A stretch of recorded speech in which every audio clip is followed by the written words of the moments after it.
今年是噶举祈愿法会第28届。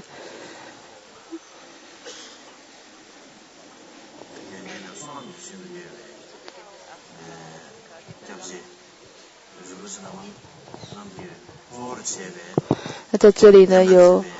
各位诸位仁波切们、令灵，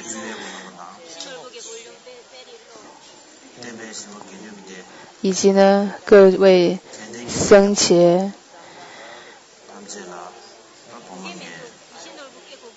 都聚集在这个地方。所以首先我要先问候大家，并且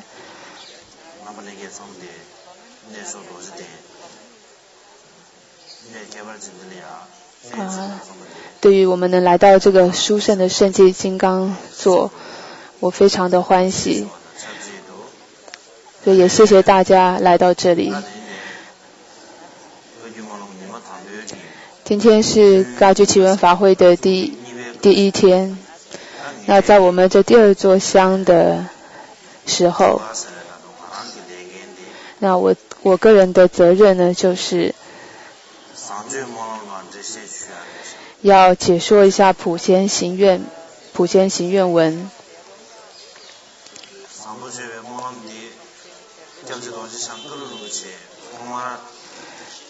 这部普贤行愿文最初呢是卡鲁仁波切他在我们这个金刚座呢最初开始建立了祈愿法会，之后呢就一直持续到今天，我们都在这里有这个普贤祈愿大法会。所以至今为止呢，我们在法会中都不断的在念诵这部普贤行愿文。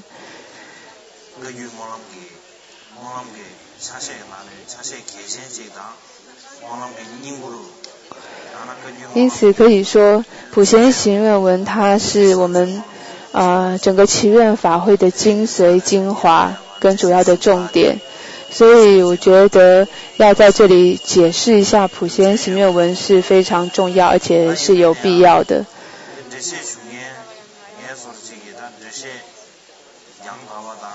但是当然，如果要做到一个非常正确的解释跟非常关键的解释，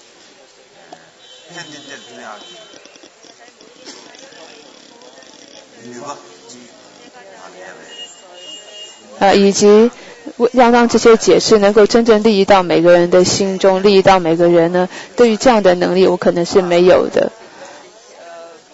但是呢，我现在是不懂装懂哦，然后要来跟各位做这普贤行愿文的解释，所以我也是带着一种热忱，然后尽量的，然后在一种很没有造作的情况之下呢，来解释这部普贤行愿文。今天我们在这个千佛都要在此成道的一个圣地，我们大家聚在这里，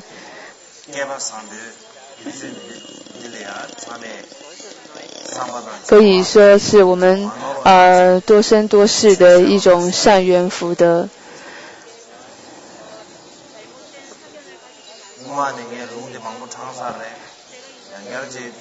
过去我也说过很多遍哦，就是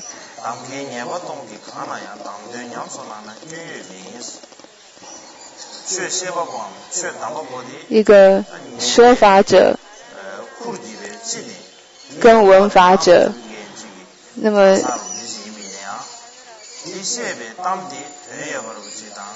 说法者如果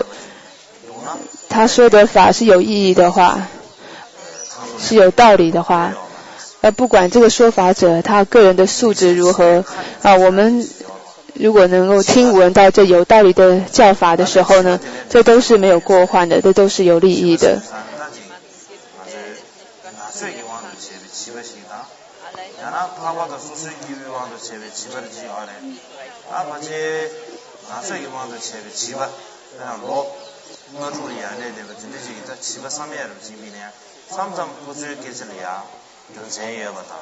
就好像呢，有的时候有些小朋友他们可能才5、6岁，那即便那么小的年纪也能够说出很有道理的话，那么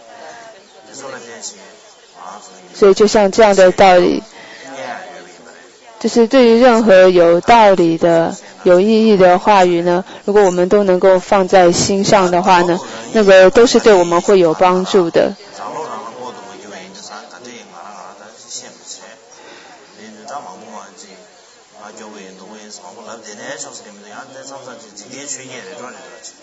不过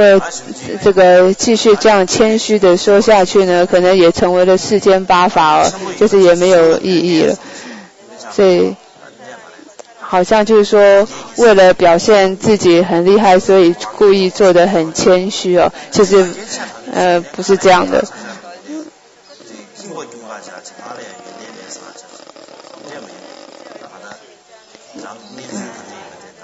也不是说呢为了故意的要去这个练习谦虚谦卑，所以呢就故意把自己说得很不好。其实我现在说的都是一些我具体真实的情况，所以如果我有任何的这个错误或者是说的不好的地方，所以请大家呢都要多多的包涵，要能够忍耐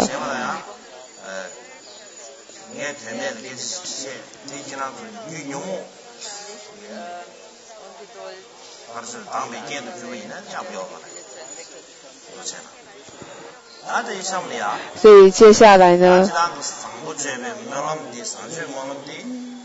对于这个普贤行愿文是出自于这个华严经。华严经是我们大乘经典当中的经王，可以说是经中之经。而在大乘的经文中，也可以说它应该是最广最长的一个经文了。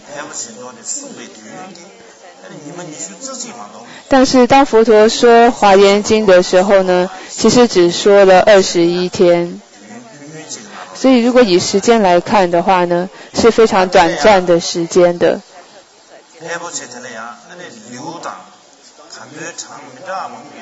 在华严经它有很多不同的这个品分，有一些说是有81品，有说是40华严，也有50品华严等等，它就有各种不同的这个品数的分类。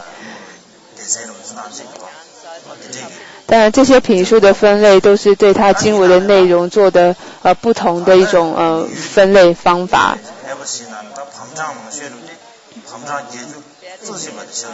那我想最长的一种版本就是80华严了，这是在藏文里面是没有的，是这个中文有的。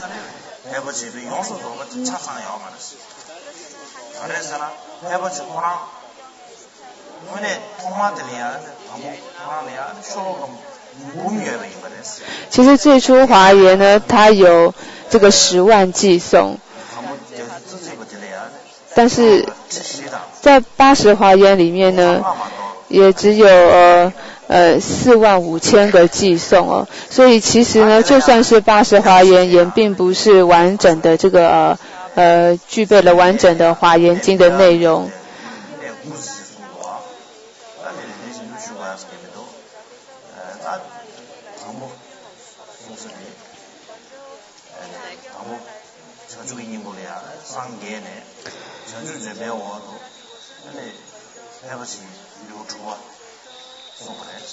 所以呢，在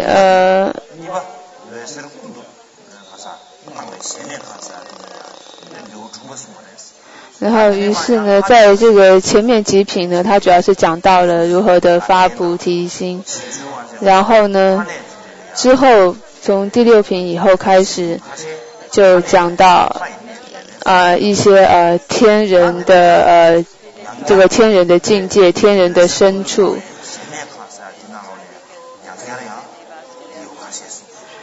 然后就是在这个对于天人或者是佛土的境界呢，有几品都在讲这个部分。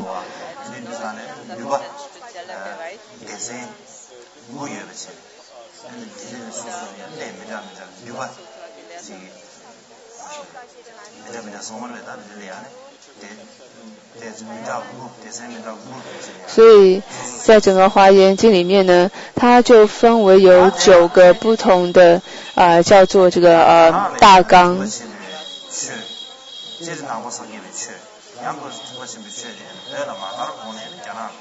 所以对于整个大乘佛法来说，在西藏还没有盛行佛法的时候呢，在中国呢就已经开始流传盛行了。所以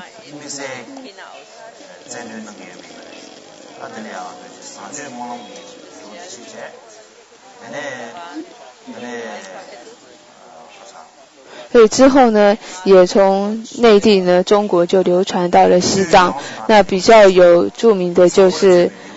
普贤行愿品，还有梵行品。那还有另外一品就是这华严经中的这3品呢，就在整个藏地就比较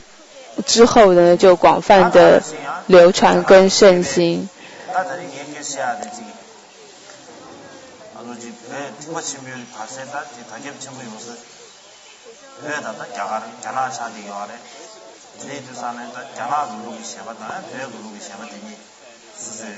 所以我今天在这里是稍微提一下，跟各位讲解一下，就是说整个华严经它大概在中国或在西藏的流传的一些情况。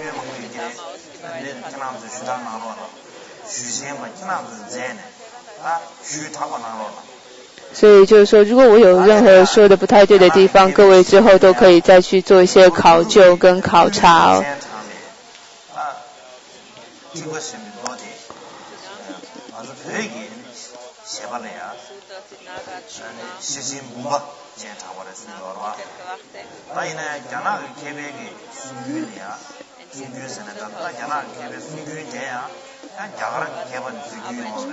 但是呢，像中国的这个版本呢，它都是直接来自于印度，就是当时呢就是由梵文的经典翻译成中文。所以对于大乘的这个华严经来说呢，当时是说是从龙树菩萨从龙宫呢所引请出来的这样的一部梵文经典，直接翻译成了中文。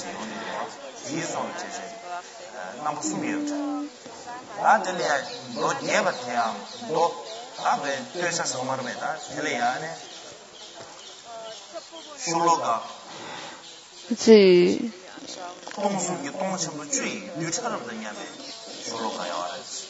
那其实呢，它的这个最广泛的一个版本呢，可以说是有上千亿的这个寄送。可是呢，这样的寄送呢是在人间所没有的。那至于中版的这个版本呢，也就是45000个寄送的，那这个版本就流传到了中国。那另外还有说呢，有55000寄送的这个版本，但是这个版本呢，在中国就没有翻译出来了。至于到了西藏的时候，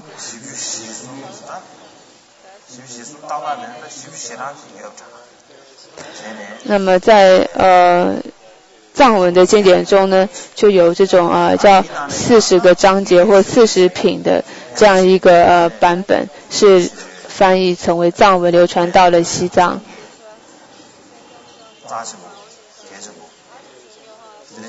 所以总之呢，像这个华严经它是非常的重要的，所以之后慢慢也可以跟各位去介绍或报告一下这个华严经的一个源流跟它流传的情况。那现在没有时间，所以我们要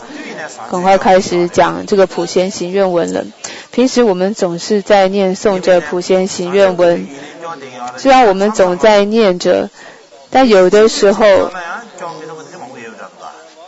我们也会变得好像这个，如果自己一个人念的时候，常常还会念错，就自己会念丢了。就好像第13世法王的时候，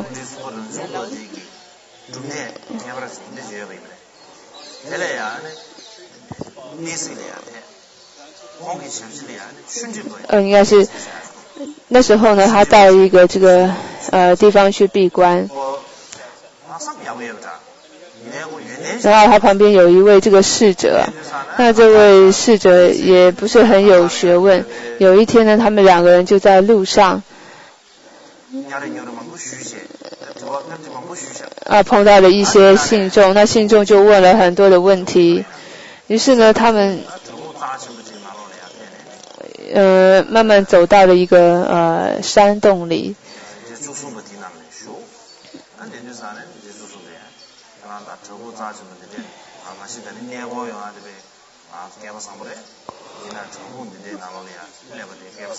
那当地人也说你们来到这个山洞呢，其实是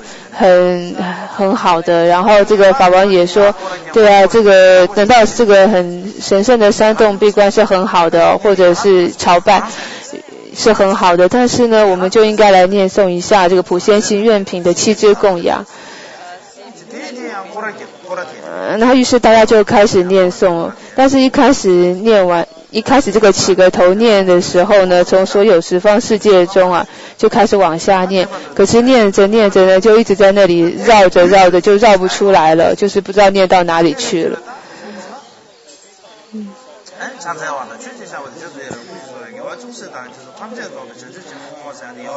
然后于是呢，最后就只记得一个这个偈子就是所有礼赞供养福请佛住世转法轮随喜忏悔诸善根回向众生即佛道，就赶快把这个偈子念一念呢，就算是结束了。所以那个时候都有发生过这种事。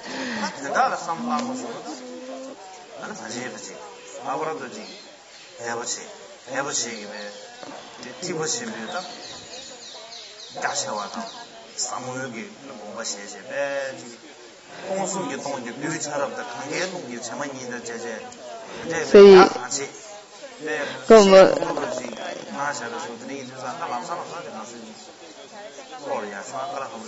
当然也可以知道说它的意义呢是非常的深刻的，因为你看像整个华严经里面呢，它是有这么多的偈颂在诠释着这个甚深的道理，所以呢当然我们也不可能马上就能够心领神会。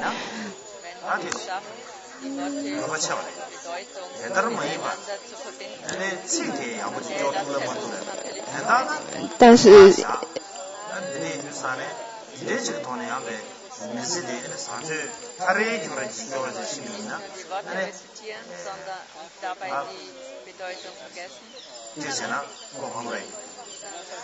所以说呢，如果说我们不能够懂得它的这个意义的话，而只是嘴巴上这样子念诵一下的话呢，那么念那么多呢，其实是不懂它的意义是非常的可惜的。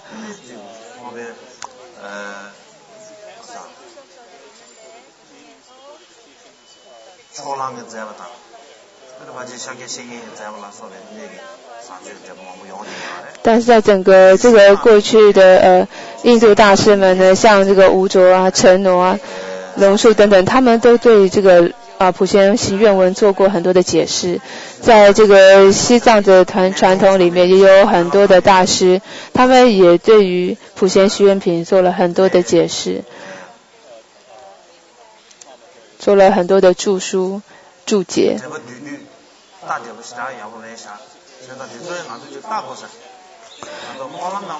对，这些解释跟注疏都是我们应该要去读阅的。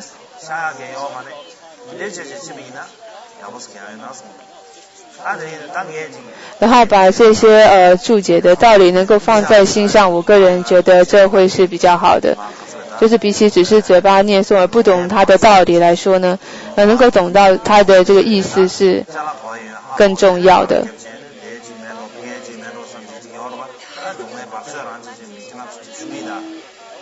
对，我现在就要好像那个自己是一个盲人，但是还要指引别人路一样的，好像跟各位来解释这个普贤行愿品了哦。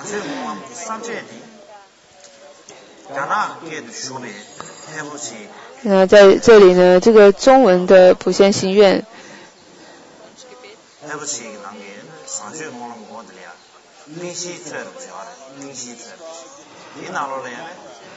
所以在这里我用的是中文版本的这个华严经里面的普贤行愿品里面的一个一些分类方法，然后来作为这个科判，也就是大纲分类，然后要来解说。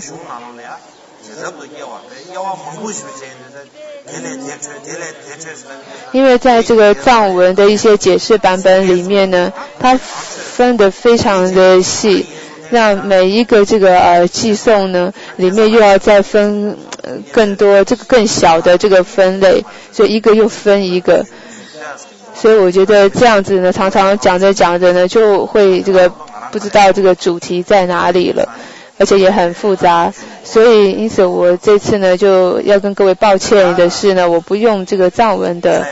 这个解释版本以及分类方法来解说，所以我用的会是中文的这个华严经进行品里面的这个经文的分类法呢来讲解。所以在这里有一位就是清凉国师，他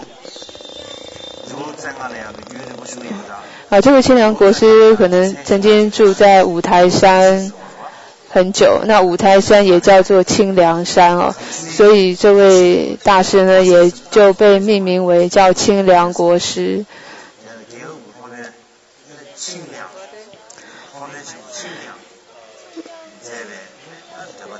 那我要用这个清凉国师他所著作的一个解释版本。那也有一个说法说，这清凉国师本身呢，他就是普贤菩萨的一个化身。那在这里有一个故事哦，那我不知道我是不是能讲得很完整，不过算了，现在先不说好了，就明天再说这个故事了。如果没讲好的话就完蛋了。所以总之呢，他很长寿。那对于他到底有多长寿呢，很多人都有一些争议哦。有些人说他活了120多岁，有些人说110多岁等等。总之不管他活了多久，然后呢，他在一生中他就经历过了好像是7个朝代。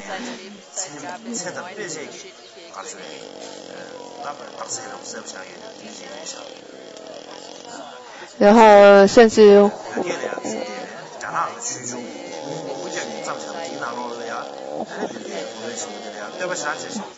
甚至他活到很老的时候呢，都是仍然保持着这个身相是非常年轻跟庄严的等等。那在我们藏传有一位大师也曾经对这位清凉国师呢写下了一个礼赞的一个赞颂文。那总之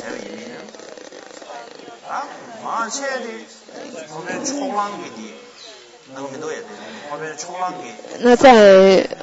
藏文的解释版本里面呢，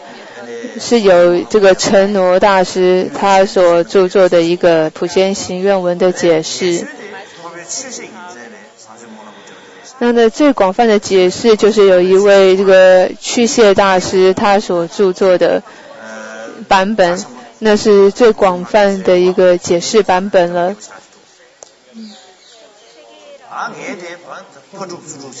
那我现在呢，就是把这些版本呢，就是互相的结合一下，然后就整理出了一个大纲，然后透过呢普贤十大愿，然后来做一个分类，用普贤十大愿的分类来解释普贤行愿文，然后其中再配合上一点呢藏文版本的一些小的比较细节的分类，然后就说做了一个重新的大纲整理。所以就是我会用这样的方式来做这一次课程的讲说。所以在一开始呢，它就是普贤十大愿里面第一大愿就是礼赞顶礼，然后是赞叹供养等等，就一个个讲下去。那首先要讲到的是顶礼。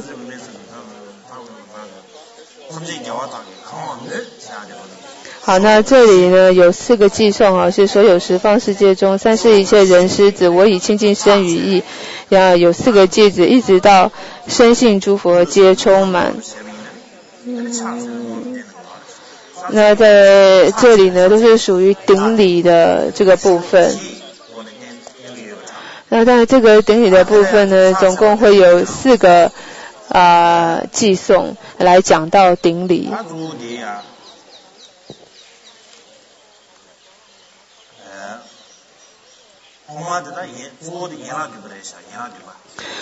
那么一开始的话呢，可以说就已经开始的是7支供养了。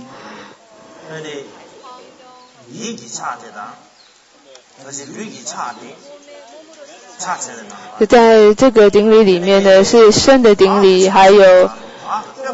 意的顶礼是放在一起的。那么语的顶礼呢，它又会算在这种叫做赞颂赞叹的这个里面，所以也跟这个赞颂赞叹是结合在一起的。所以在这里是身跟意的顶礼，然后语的顶礼是也附带在赞颂当中。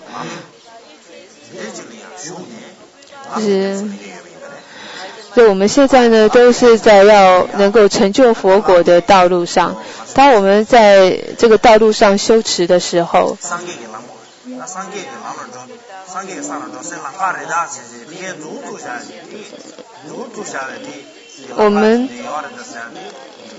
我们不能够说这个就是一个佛道或成佛之道呢到底是怎么样子的，你是没有办法这样去指出来的。只能说我们在这个过程当中呢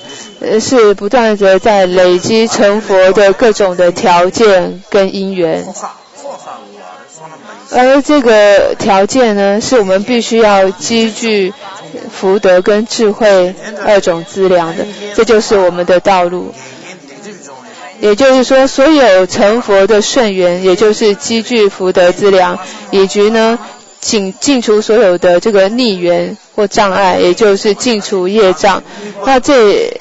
2个是我们在整个成佛道路上呢就必须要去做的，必须要完备的条件。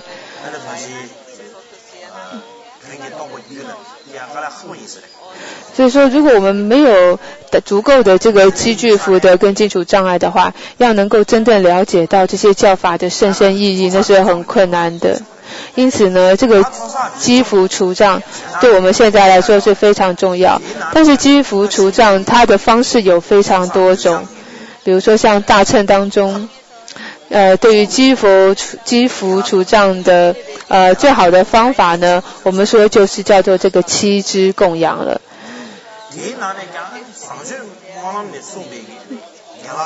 那么在普贤行愿文当中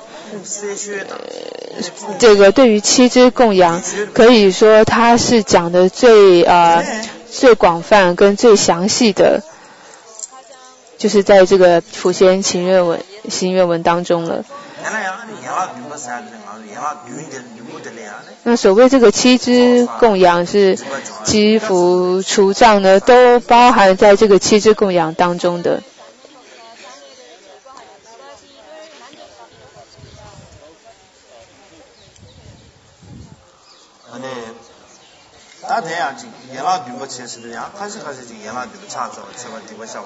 对于七支供养，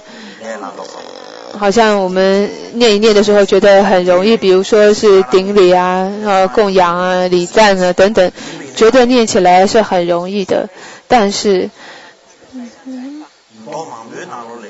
在很多经典当中说，在每个佛陀说法的时候，然后各个菩萨呢都会前往各个净土去听闻佛陀的教导。可是呢，原来在每一个净土佛陀说法时，他们最主要的这个说法跟修持的法门就是这七支供养。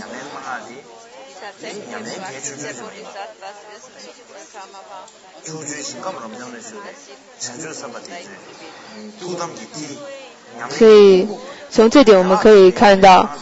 这是十方一切这个菩萨呢，他们原来最主要的修持，可以说是这个精华中的精华的这个修持呢，就是这个七支供养了。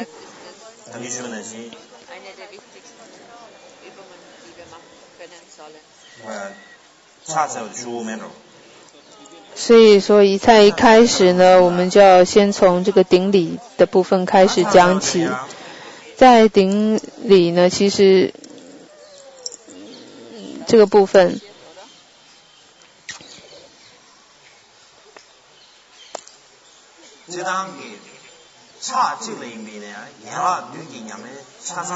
其实可以说，在一个顶礼一个礼拜当中，你就能够拥有包含七支供养的修持哦。就是在一个礼拜当中呢，就包含了七支供养的修持。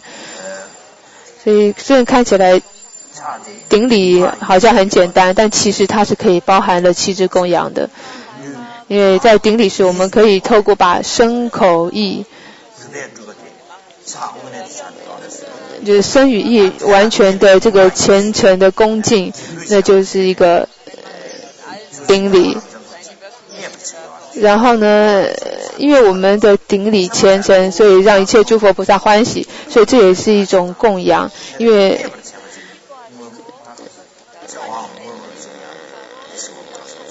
所以因此呢，让诸佛菩萨欢喜的行为呢，就成为了是一种供养，就成为了对诸佛菩萨的供养的行为了。那在让一切诸佛菩萨欢喜之后呢，透过让诸佛菩萨欢喜的力量，因此我们的这个资粮就圆满了。那由于我们的这个福德资粮圆满了，那于是也就附带的就净除了我们的障碍跟罪障。而当我们净除了罪障之后，自然而然的就会升起了一种随喜跟一种欢喜心。因此呢，在这个净除障碍，自然的净除障碍之后，就也会自然的产生一种随喜。那么在这个积福除障之后呢，可以说是非常的有这个多劫的这种善劫福的因缘的，也因此呢，所以可以说它自然而然的就成为了一种勤转法轮。也就是说，就算你并不是真的去祈请转法轮，但是也自然而然的呢，就成为了勤转法轮。为什么呢？比如说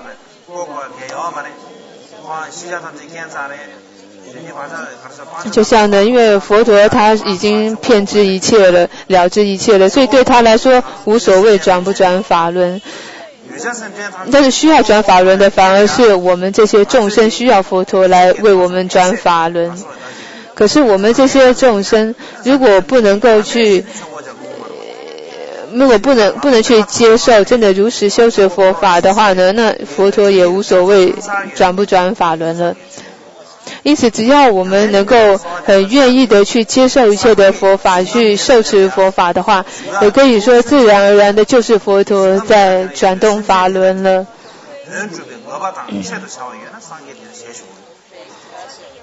那而我们的对于佛法的受持，对于佛法的接受与修持，自然而然呢，也就是佛陀注释了，也就是请佛注释了。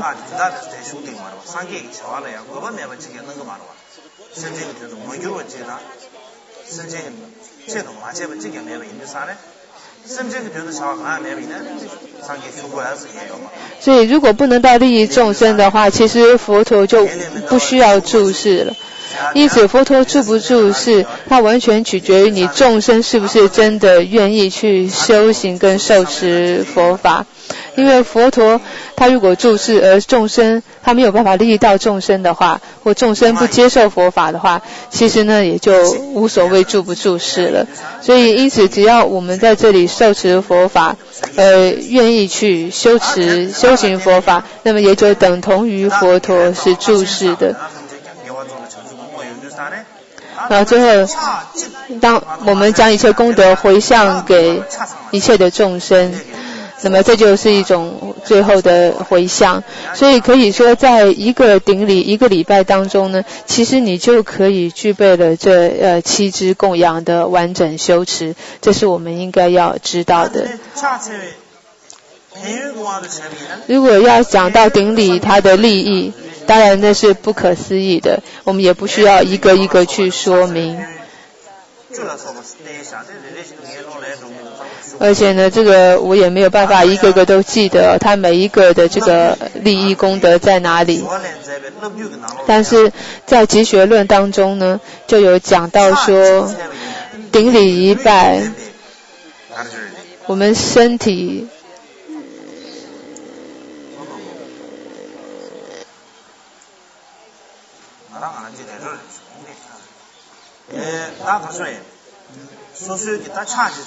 就是说我们顶礼一拜，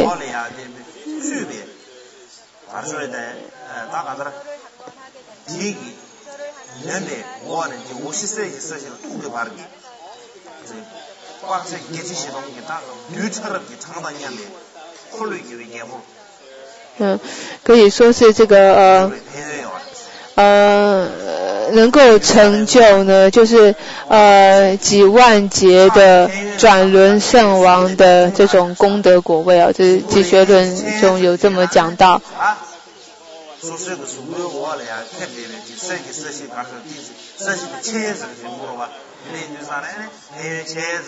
那有的时候我觉得好像是因为我们这个一个顶礼礼拜下去之后，整个大地从不同的角度看，这个大地变得更广大了，所以可能由此去推论呢，确实它的功德也是更广大的。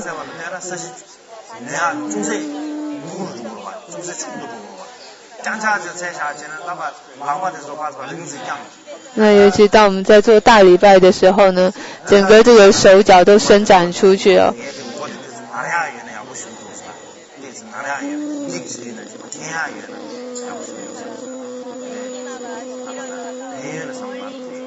那是好像感觉你整个这个大地都会变得这个更广大的感觉，所以因此大概就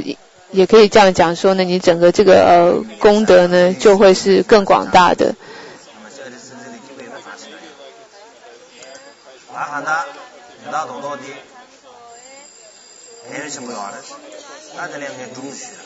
那在这里我就要讲一个故事哦。以前在中国上海有一个真实的故事哦，好像我过去也讲过了，因为这也是这个登在报纸上的一个故事哦。好像有一个养猪户，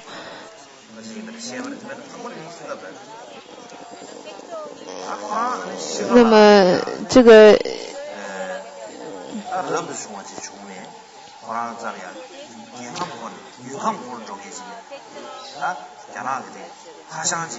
于是呢，有一天有一个和尚啊，就来到这个养猪户的人家里，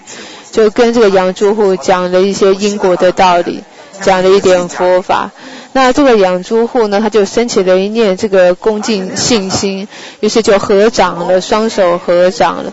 那就这样子合掌完之后呢，没多久，这个养猪户的老板也就死了。然后大概可能是3个月或者是3年之后吧，我也不太确定是多久之后。于是呢，突然一个家庭呢，有一个家人，他们就全部呢，就这个养猪户的家人全部都做梦了，梦到同一个梦。那这个梦是什么呢？就是梦到这个父亲来了，说呢，明天啊，我就会投身在隔壁的这个家人里面，而且成为一只小猪哦，投身为一只小猪。那你要怎么认出我呢？因为这个小猪啊，它的手呢是一个人的手。如果你看到一只小猪是人的手的小猪的话呢，那你们就要赶快来救我。这一户人家，就养猪户人家就都做了这样的梦。于是隔一天呢，他们就全部到隔壁邻居那边去找啊，看看有没有一只长得人手样子的小猪。于是他们就到处的去找，那就发现了这样的猪，就是终于他们就找到了这只猪，然后并且赶快把这只小猪就放生了，也把其他的猪都放生了。所以可以看，就是他光只是合掌一下呢，就能够有这样子的一种功德或这样子的一种利益。那对于合掌来说呢，我们这个佛教徒的合掌呢，就是要合掌，就是叫做空心的掌，也就是说双手合十，不是2个手掌都贴在一起的，而是中间呢，手掌中间要留一点空间哦。为什么呢？因为我们佛说到这个空性的教法，无我的教法，这就是代表着无我跟空性。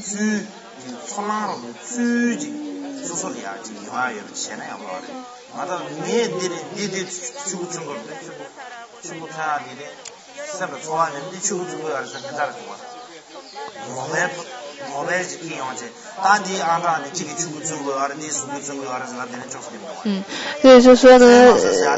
虽然说它就是有这种象征代表的意义啊，但是呢，就是你们也是要自己去感受，因为有的时候光只是我们在这里讲说，它是这个道理，是那个道理，或者像一些法帽上面呢，它也有一些这个说法，说代表着这个五佛啊，或代表着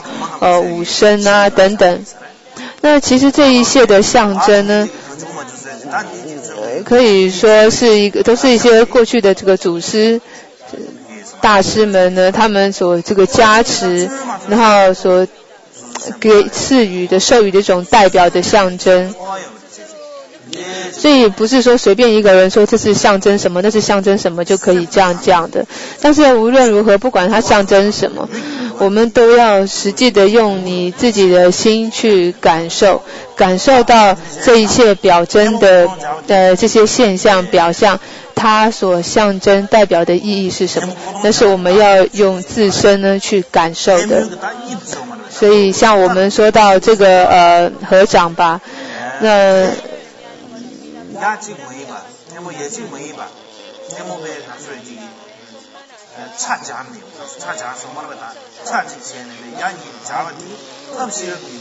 所以呢，像双手合十呢，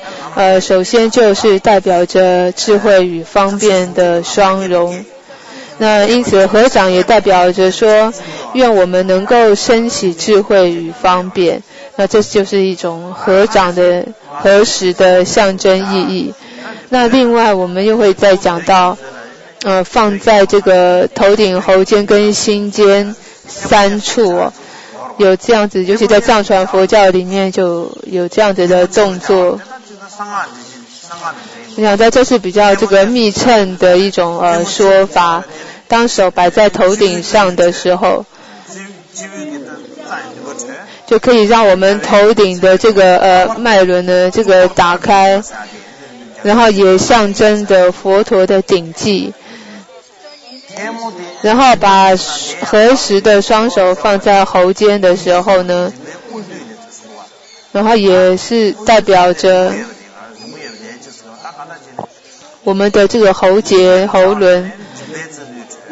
的这个脉轮能够开启，然后能获得呢这个叫做60种妙音的这种能力。另外呢，帮双手合十放在心间的时候，其实照理说心是有点偏左边的。如果真的要放在心间的话，我们的手应该要就是放到左边去了。那其实我们是放在胸口当中，其实也是代表着心轮的脉结打开，然后能够证得到一切诸佛菩萨的这个证悟心意。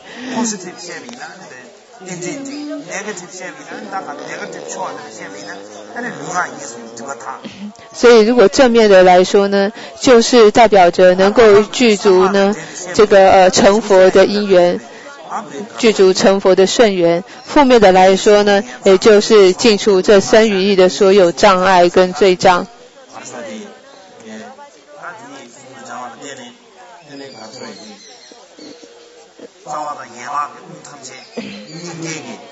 另外呢，说到在我们的这个心间呢，有各种这个几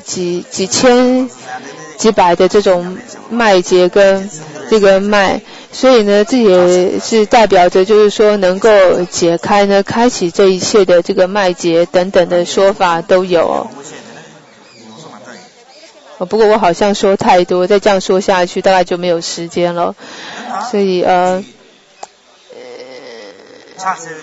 所以现在再讲到呢，在顶礼的时候呢，我们的双膝呢是跪在地上的。当然也有一些不跪下的，就直接鞠躬的一种顶礼哦。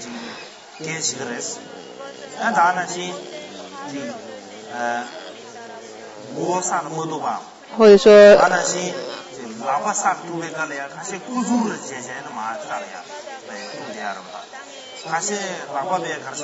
有一些是说呢，就是说要双手呢这个双掌是放在地上，或者是说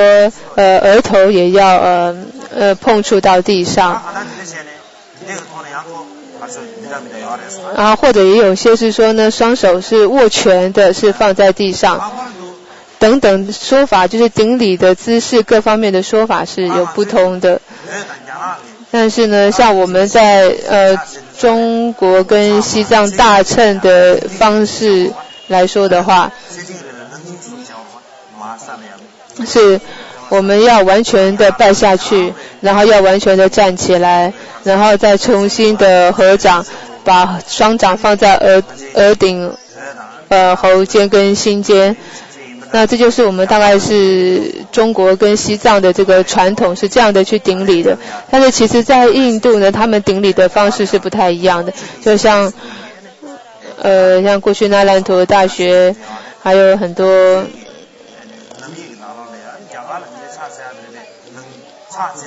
印度大师们呢，他们并没有是这样站起来的，因为在印度的顶礼方法是他们直接是跪在地上，然后双手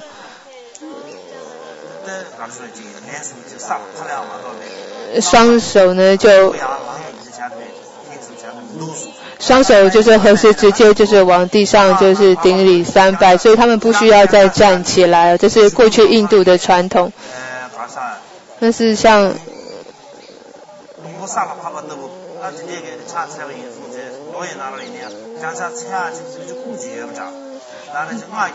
但是在这个善财童子的这个在华严经当中呢，好像也有过，就是说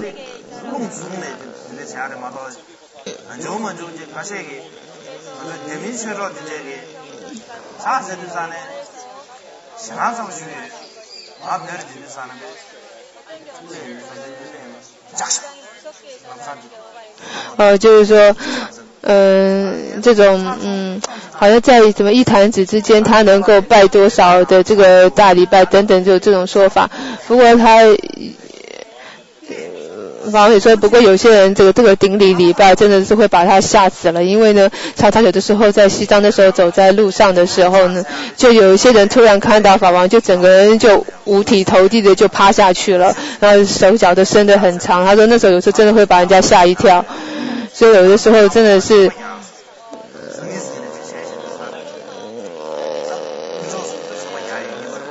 所以真的有的时候这个很突然的去这样的顶礼的话，真的是会吓到一些上师吧。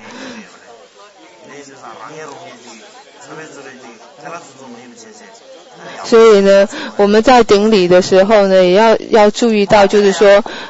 不要非常的急躁的、急促的，突然这样趴下去顶礼。其实我们是要让这个身体呢，是要很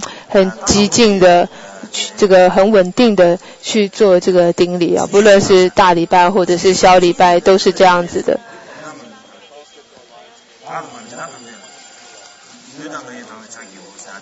所以现在讲到所有十方世界中，三世一切人师子，我以清净身于一切遍礼尽无余。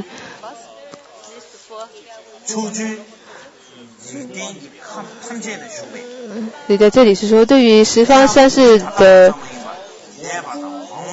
过去、现在以及未来这30的所有的如来善士佛陀，那么对他们呢，我们要就是说前进的去顶礼。那什么是叫顶礼呢？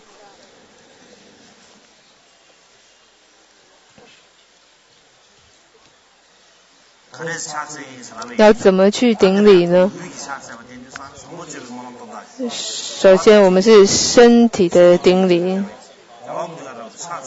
是普贤行愿威神力，普现一切如来前一生复现刹尘身，一一遍礼刹尘佛。这个句子就讲到的是身的顶礼。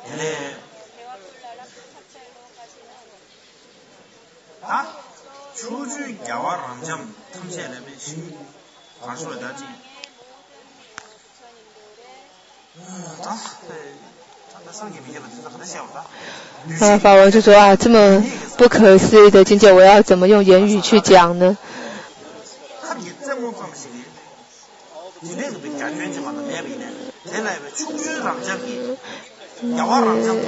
是说呢，你要想呢，是每一个这个围城呢，为一个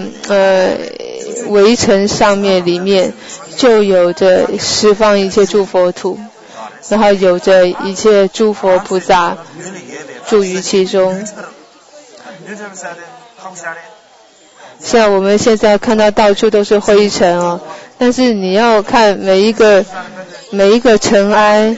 每一围城，尤其是像这个科学家他们的研究说各种那种量子粒子了，但是我们根本是看不到的。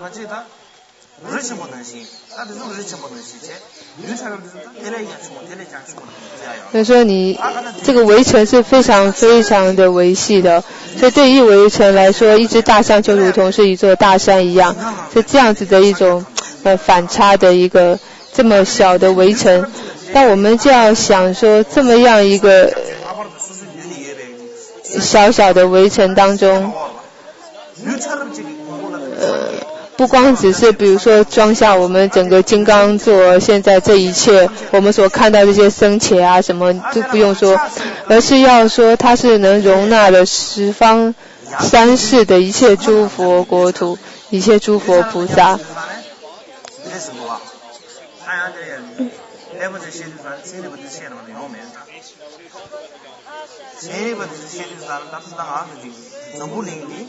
像科学家说，我们这个世界呢，是整个这个太阳系那我们这个地球呢，可以说是第3个行星。但是以太阳跟我们来比的话，像我们整个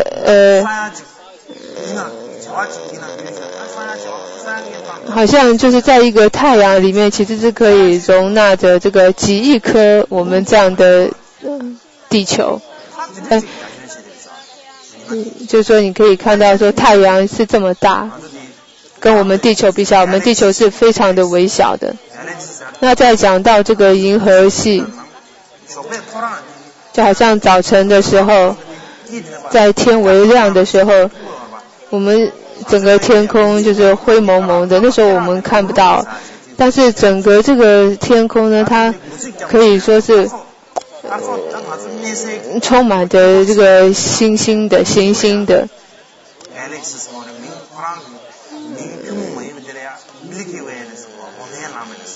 所以在这个行星里面又有这个银河系，银河系里面就有这个银河，那是无数的这个行星在其中的，但是可以说是那个上千上亿千亿的这种行星。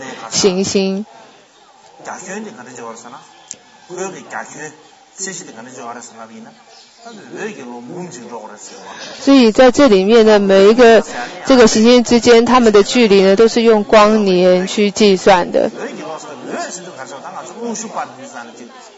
所谓的光年是什么呢？就好像太阳的一个光芒要能够到我们的这个地球上，好像是8秒的时间哦，就这样子太阳的光芒就照射到地球。可是因此可以看到说，这个光它的速度，以光的速度，光能到达的速度来计算的话，大概一刹那间就有多少公里呢？就这个光速可以说是一刹那就能够达到多少公里呢？好像是30万公里哦。总之大概是1秒的时间呢，这个光速就可以围绕着这个地球转7圈吧。因此也可以说呢，这个光的速度可以说是在一刹那1秒之间呢，就经过了30万公里哦。但是呢，就算是这么快哦，这个很多行星之间也都是，比如说也需要10万光年啊，或者是几十万光年的这个时间跟距离。所以现在看起来，我们整个这个地球可以是非常的微小的，如果跟整个宇宙、整个银河系比起来的话。所以因此我们没有办法说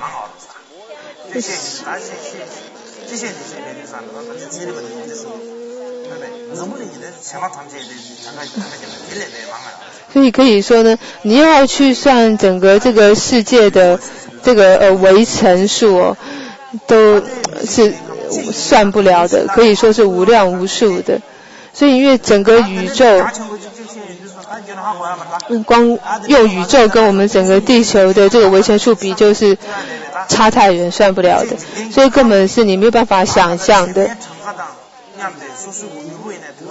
所以要在这里，我们是说要想到我们自己的身体，你就要幻化成如同整个维乘数一般的这么多数的自己，然后像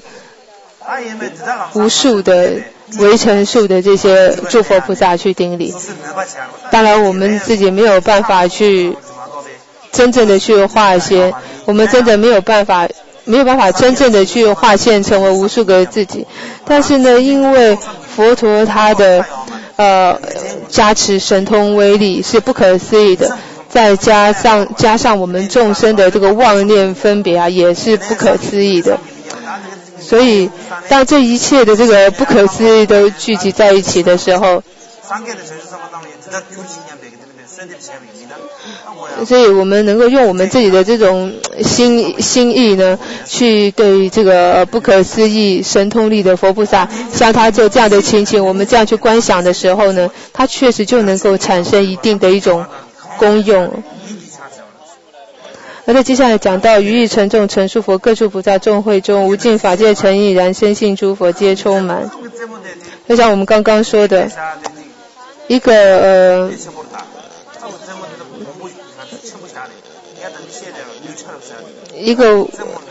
个针尖上的一个小围城里面呢，就有着无数的十方一切诸佛菩萨。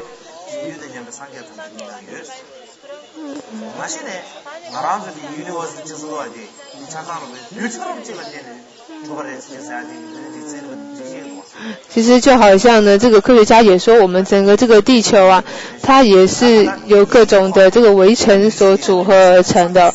那总之，在这里我们要想呢，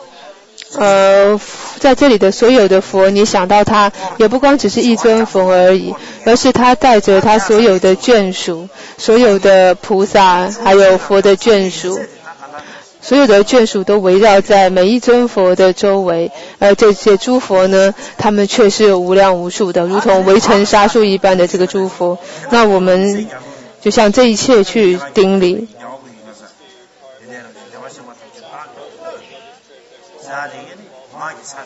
所以接下来讲到语的顶礼，就是各以一切音声海普出无尽妙言辞，尽于未来一切劫赞佛甚深功德海。那这里也可以说是一个礼赞，不光只是语的顶礼，而且也算是一种赞叹。那之前啊，我们的身已经幻化成无量无数的去顶礼。那当然了，因为自己的身体化成无量无数的话，我们的嘴也是无量无数的。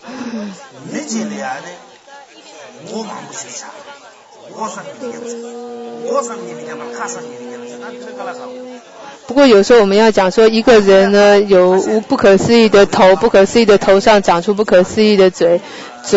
这样讲的时候，有时候听起来还觉得蛮奇怪的。但是我的想法是说呢，因为我们有不可思议的化身，那就是比这个世间的这个围城还要多的身体，我们已经都化现出来。所以因为每个身体都会有一个头，所以呢每一个头上呢就会有一张嘴。所以大概我的理解就是这个样子，不是说一个身体画出无数的头跟嘴哦。而且呢，它还不光我们的这样的化身的身体，不光只是在一个地方，而是在所有的这个地方，在各个不同的地方哦，都是遍满的。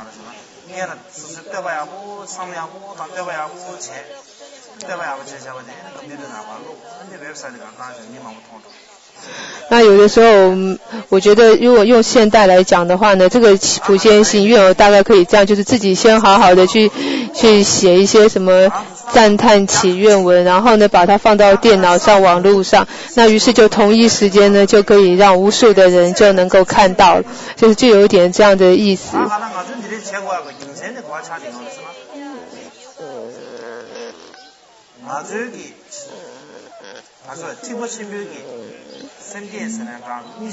所以我们大乘的发心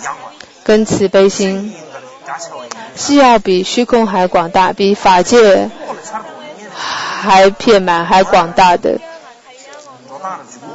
就是我们需要朝这个方向去努力。就像我们刚刚讲到的，就是都要尽量的去广大，尽量的去思维它的这种无量。因为就好像刚刚讲说的，我们就要想说化身无数亿的如围城沙的自己，然后比如说像围城数不可思议数量的诸佛菩萨顶礼。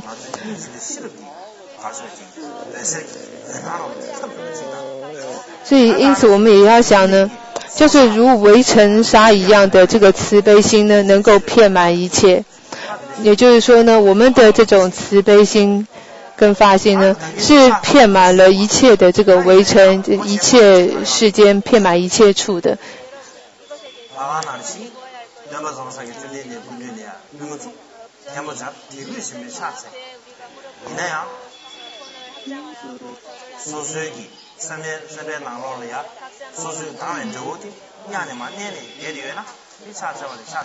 所以有的时候我们的顶礼呢，是你站在佛陀的面前，你双手合十，虔诚恭敬的顶礼。但是呢，你却只是想的很微小的一个自己，想着自己的一些利益好处，那这不是真正的顶礼。其实对于佛陀来说，我们是否向他顶礼，对他是没有差别的，因为反正有很多人都向他顶礼，他不差我们一个人。其实顶礼的意义是在于你自己要去积聚功德，净除业障的。因此顶礼对佛陀来说是没有差别。而我们的顶礼它有另外一层意思是说，我们要去尊敬于他人的功德，尊敬别人的知识。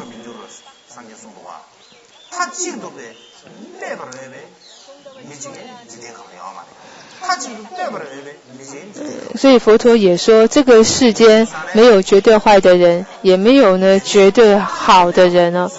所以因此没有一个人是没有任何的，就是完全连一点功德都没有的，这样的人是没有的。所以因此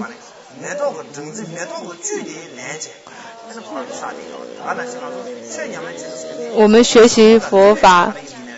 是说我们要截取好的，就好像蜜蜂采取花蜜一样，蜜蜂它不会在乎说哪一朵花好看或不好看，它的目标完全在于能够采到这个花中的蜂蜜。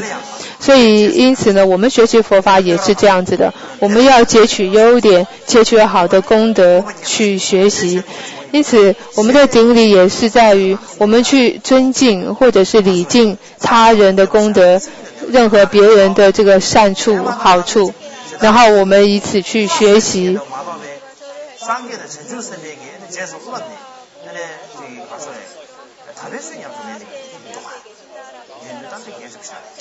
所以因此呢，我们不是说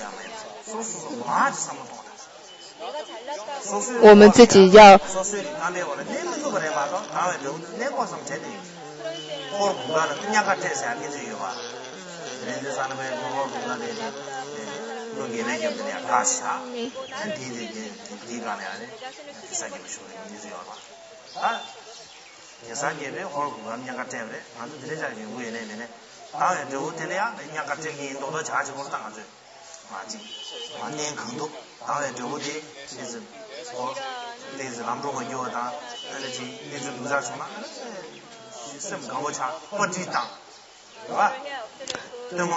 所以因此呢，在学习的时候，我们不是说我们就要像什么佛菩萨一样啊，然后要多好怎么样，而是说呢，我们自己要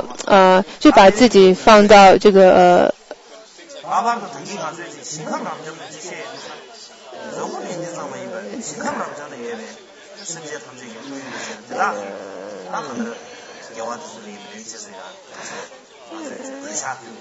也就是说，我们要对所有整个十方世界呢，所有你能够看到的这种好处跟功德，还有美善以及福德，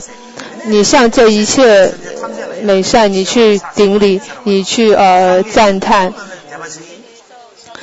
也就是说，不是说我们光只是去赞叹佛，只是去顶礼佛而已，而是说我们要向整个世间所有你能够看到的好，所有能够看到的功德跟这个美善，你都要去恭敬，要去赞叹，要去顶礼跟随喜。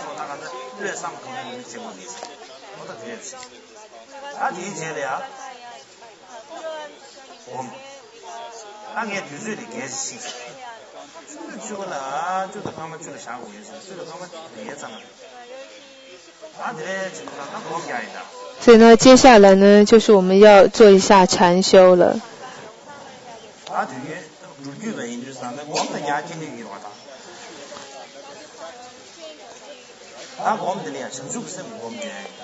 那在这里，我们的禅修呢，要练习的是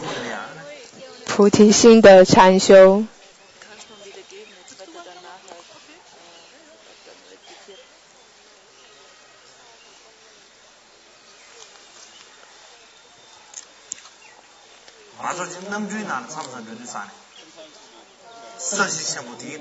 有的时候我们会说，在整个大地，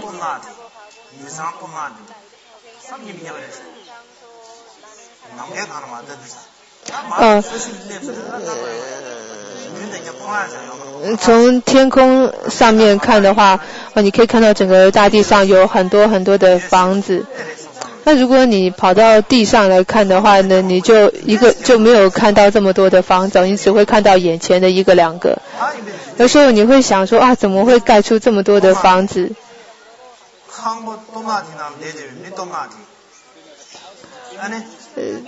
但是呢，你也许会想说啊，怎么会有这么多人跟这么多的房子，或这么多房子中可以住到这么多人？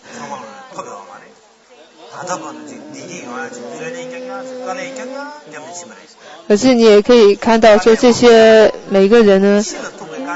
到现在为止都很困难的在生活着。他们经过那么多的艰苦，为了有更好的生活，但是其实到最后呢，他仍然不一定能够得到很好的结果。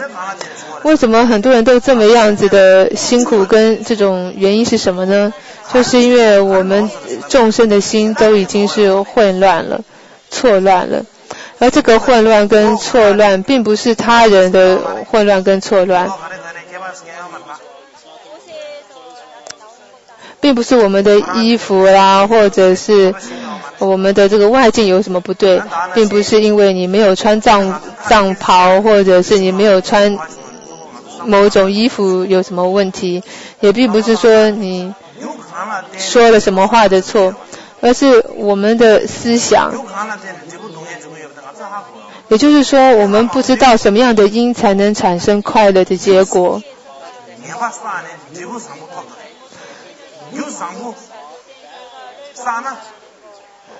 所以我们反而会以为说我们会以为做一个好的因得到不好的果，或者认为呢做一个不好的因可能会得到善的果，也就是我们的心呢就已经产生了根本上的一种错乱。这不是一天、一个月、一年的事情，而是说因为这样子的这种错乱的认识，所以使我们呢就是生生世世都在受着痛苦。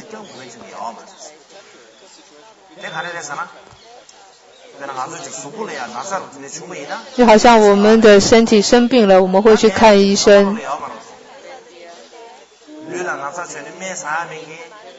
就是身体病了，我们都会去吃药，都会去看医生。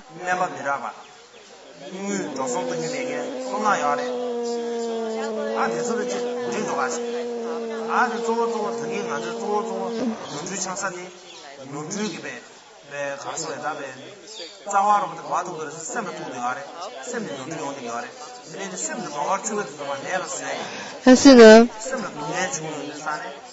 因为我们一切的这种痛苦跟问题呢，是出在于我们的心上，可是我们却不知道要去治疗我们这个心，然后我们都觉得好像没有无药可救的感觉。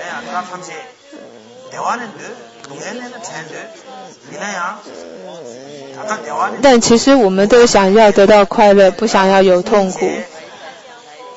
而是一切众生都是这样。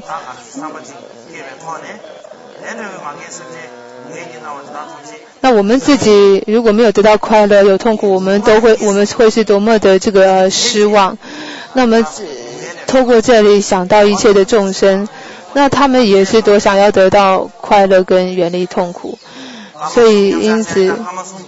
我们就要通过自身的这种情况呢，去想一想一切众生。那我们就3分钟的时间呢，这样的去思维到就是一切众生也是多么希望有得到快乐，跟不想要得到痛苦。